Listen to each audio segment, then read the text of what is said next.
Music Interview Corner. Hello from the Music Interview Corner. I have something special for you tonight.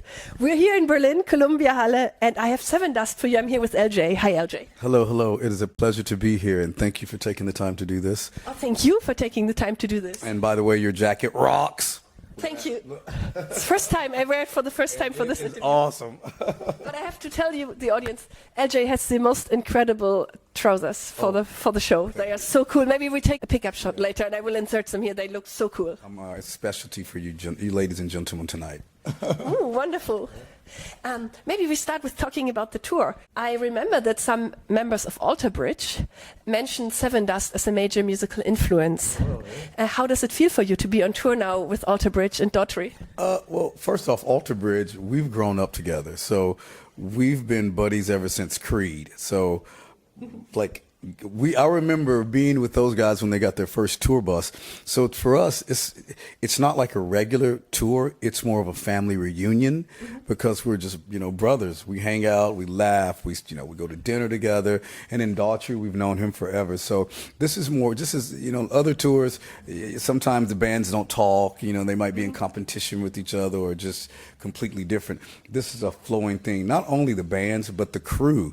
It's a family affair. I think everyone is treated equally, and I like that. That's beautiful. Mm-hmm.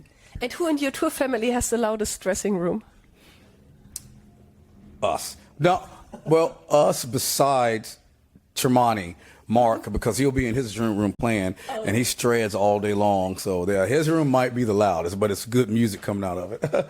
But ours will, here within like the next hour, the speaker will start going, and we start getting our warm-up thing going, so we'll be in here partying and dancing. And who of you has the craziest warm-up rituals before the shows? Probably me. Oh, cool. Which ones? Can you share some? I like to do my warm-ups. I like to play all kind of different kind of music. We do a lot of dancing, a lot of joking, but the thing that we do every night before we go on since the day we started is we pray together as a band. And if you happen to be here and you pass me, I'm going to bring you in the prayer. But one good thing is Brian Marshall from ALTER BRIDGE shows up for the prayer every night with us. He makes a point to come to find us, to pray with us. And, and I do a prayer, a light prayer, and to thank for everything that we have, and we're so very blessed to be here, and to make sure that everyone that shows up gets home safely too, and let's go out here and rock it. That's beautiful. Oh, thank you. Which role does belief and faith play in your life? Oh, I don't like to always tell this. I do say this. I'll say this tonight. I say I don't care what you believe in. You just got to believe in something. You have to believe in something, whatever it is. I don't care. Might be that. Believe in it. You know what I mean? But yeah, you just have to have some type of faith. I think it's a beautiful thing, and it's something I've always been. I've grown up to have faith, and it's definitely a healer. And in those dark times, I think that helps a lot. Yeah, definitely for me too. Good, very cool. Yeah. My glasses. Yeah, so, you. Hold on. Oh yeah. Jesus right there. Oh wow, beautiful. We have to take a close-up of this later. It's beautiful. Right there. Mother Mary, yeah. How old were you when you got this? Oh my goodness, I'm 53 now. That would have had to be in my 20s. Wow. Mm-hmm. Very old. But I'm the youngest in Sevendust. Oh yeah, and I feel also your band has a very strong bond, because I noticed you're playing together for over 30 years now, and you had only, I think, 2 lineup changes in this whole time. What's the secret?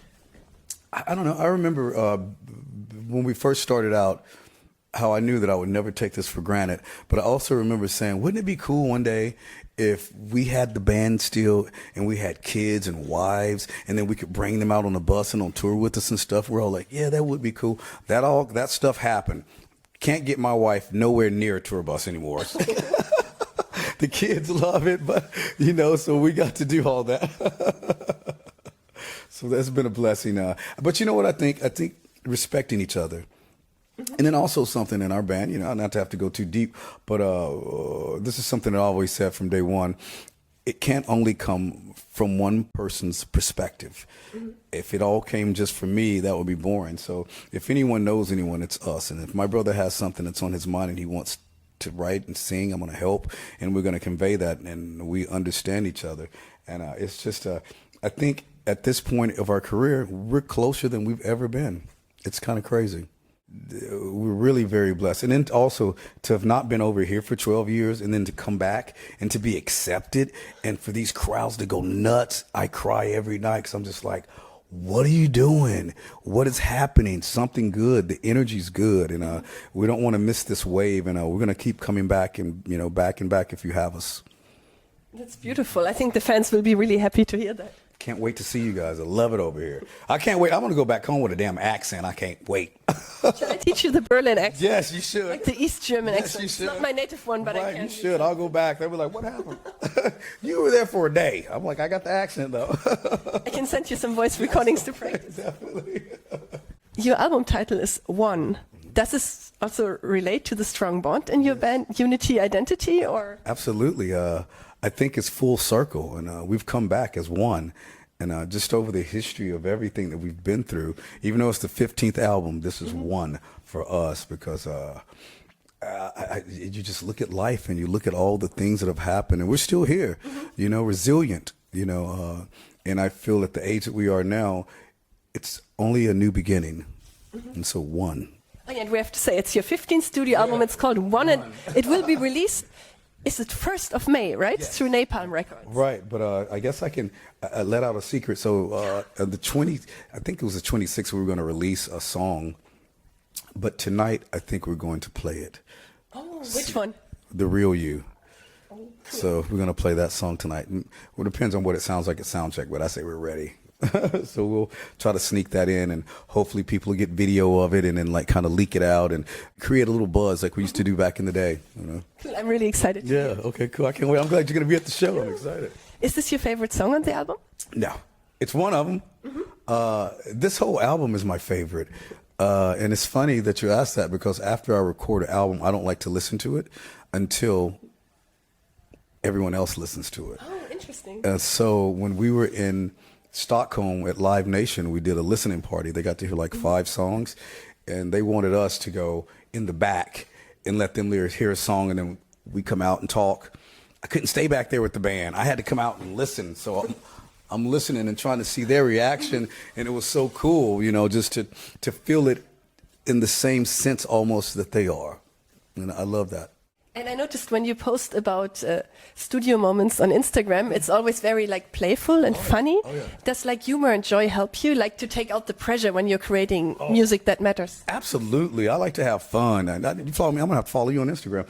Oh yeah, I follow you too. Yeah, well, I want to follow you. Instagram is fun for me, and I say a picture says 1,000 words, and I don't want to be on there being negative. I like to be positive and show things that interest me. Some of the things might be silly, but it still makes me laugh, and I have fun with it. Instagram is a good storyteller.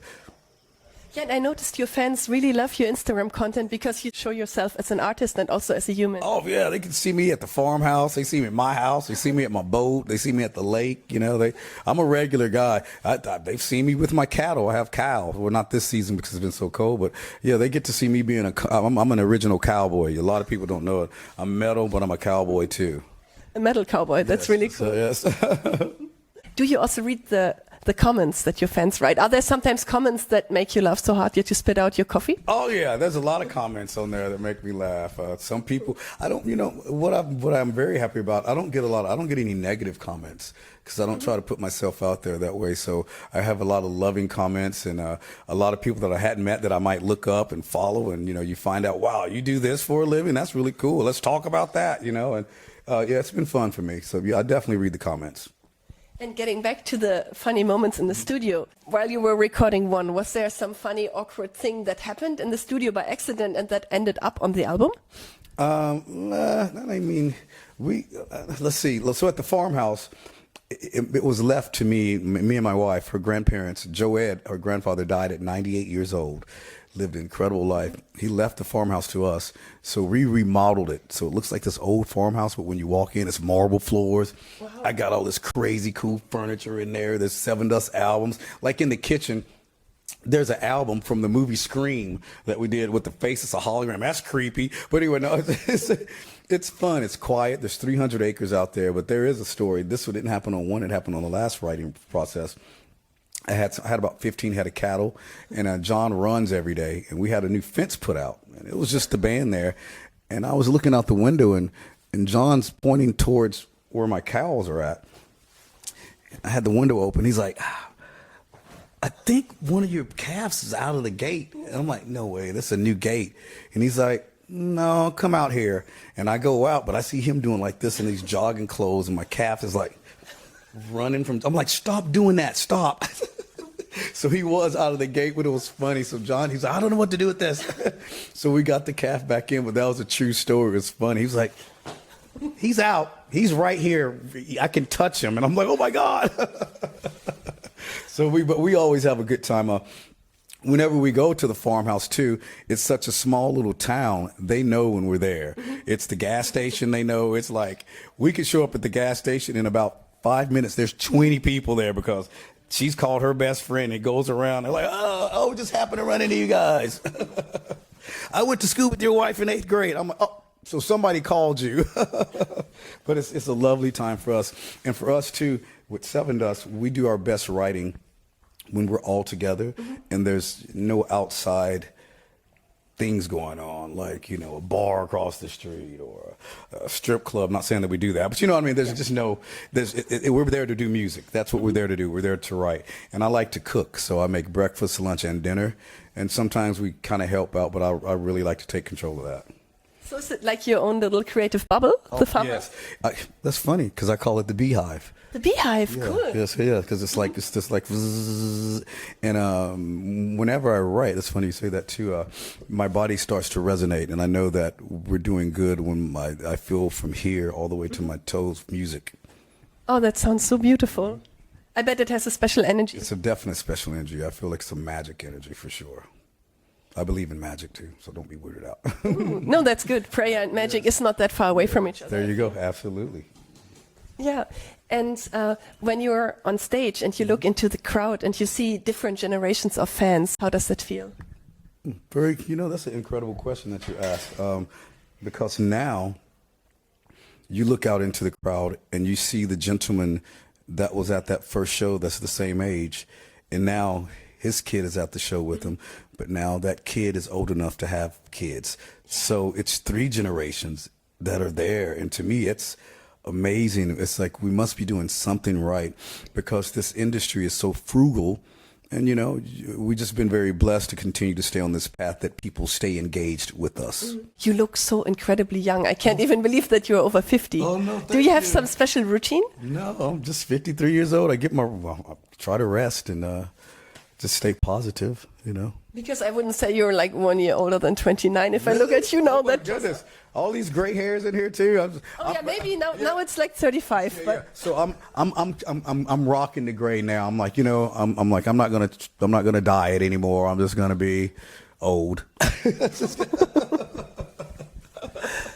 Oh, and when you say old, I remember that you over the years spoke a lot about that you had like experience of growth and reevaluations over the years. How did maturity change your approach to music? Oh wow, wisdom, life, still dealing with things that you can't comprehend and understand, like death, losing parents, grandparents, friends, and still trying to.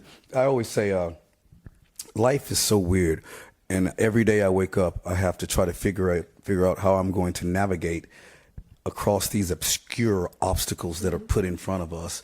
And the only thing I can do is just try to make it around it. And I feel like at the end of the day, everything's going to be okay. And I also say this: I don't get politically, but I say we're all old enough to know right from wrong. That's it. Very, very good statement, especially in these times. Thank you. Yeah. You know, you understand exactly what I'm talking about. I like you. Thank you. I like you too. This is a really cool interview. Cool, very cool. Are there certain songs in the Sevendust catalog that are challenging for you to perform? I mean, emotionally. Yes, a lot. Angel's Son, which we're not playing. Disgrace. Tonight, what's an emotional song that's in the set? Because we only have 30 minutes. Crucified to me is an emotional song. Oh, I love it. Thank you. Enemy is an emotional song too, just because I kind of dedicate that to just any douchebags that are out there that you don't get along with, you know. So that's an emotion. I think every song on here is emotional. Black is emotional because that was one of the first songs we wrote as a band, and we play that first. It's just been an incredible. This whole set is incredible. I can't wait to get back to play a longer set so we can really dig deep into the Sevendust because for me, it's a roller coaster ride, and I like to make the stomach feel this happy, sad. You know, I like to just go through all of them. And how do you deal yourself with it, with these emotional things? Because I feel sometimes your voice is aggressive and sometimes it's really powerful and sometimes it's very vulnerable. How do you deal with this without like changing these emotions even within the same song without losing yourself in it? You have to just be up there. Sometimes you feel like a superhero, but even superheroes cry, you know. There's nothing wrong. Yeah, there's nothing wrong with tears, and not necessarily sad tears, happy tears, tears of joy, you know. And I feel like we can't help that. That's obviously something that has to get out. You know, if you keep it in there, then it's not good. You know what I mean? It's like it's a bottle that's tipping over. So let's pour some out. What's the craziest thing you and your bandmates have ever done on tour? I don't know. We've done so many things. Let's go back. I could go all the way back. One of the crazy experiences was Woodstock 99. And we played it. It was incredible. I was on Willie Nelson's bus, smoked a joint with him, which was awesome. Is that okay to say? Of course, It was great. He rolled the joint with one hand right in front of me. I was like, he's a ninja. Like, you've definitely been smoking for a long time. And he was old then, so you can only imagine. But that was the night that everything went crazy. We were on stage watching the Red Hot Chili Peppers as artists, and they had the socks on, you know, they were naked, and I was like, this is crazy, what are they doing? Oh, look at And we were watching, and all of a sudden, one of the big water bunkers, you know, everyone was upset because they couldn't buy water. It was $10 and mud everywhere. It said, poof, and it was a fire, and then there was another fire, and I just remember watching it, and all the security ran on stage, and they're like, all the artists, get to your tour buses and get down and get out of here. And I remember we had an old Eagle, and we were sitting in the front, and we were kind of looking down and all the fires, and people were pushing the buses as we were leaving. And for me, it felt like we were in the movie Almost Famous. Oh yeah, like with the airplane, when the airplane almost crashes. Yes. So it was like that for us, but it was still so exciting but scary at the same time. We'd never been involved in anything like that, but that was one of the stories. Yeah, but I got a good story. Stayed the night at Tommy Lee's house, and me and him accidentally got stuck on the elevator in the 3rd floor, and he's like, and it started working again. And that morning, you know, he has a Starbucks, and it's the older house. He's at a Starbucks, actual Starbucks, like it looks like you're in Starbucks, and we're having coffee, and he's like, come with me, I want you to meet somebody. And we walked out to the front gate. And he says, we say hello every day. And all of a sudden, this lady comes up over this horse, and it's freaking Daryl Hannah, the actress from Splash. That's the only thing, that she was the mermaid, but it was her. I was thinking of Kill Bill. Yeah, if exactly. the soundtrack would come from Kill Bill, you know, like that's... Exactly. It was Daryl Hannah. And she rode up on a horse. She's just like, hey, Tommy. And I'm like... And he's like, hey, this is my friend LJ from the band Sevendust, and they're staying the night. She's like, oh, it's so nice to meet you. And I'm like... He's like, yeah, every day. I was like in a movie. Yeah, I was like, where does she live? He's like, right there. I'm like, no, I ain't never leaving your house. Oh, that sounds so amazing. But it's fun, man. Me and him have the same birthday, so it's, you know, we've always been cool and tight. Cool. And do you want to say anything to your fans before we end this interview? This has probably been the coolest interview I've had in a very, very long time. Really? Yes, and thank you for being so lovely. If there's anything I can say is thank you for allowing us to have the opportunity to rebuild a relationship with everyone over here. I look so forward to it.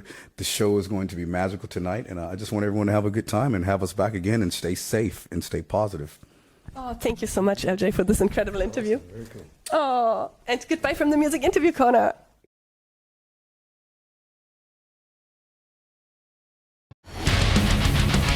Music Interview Corner.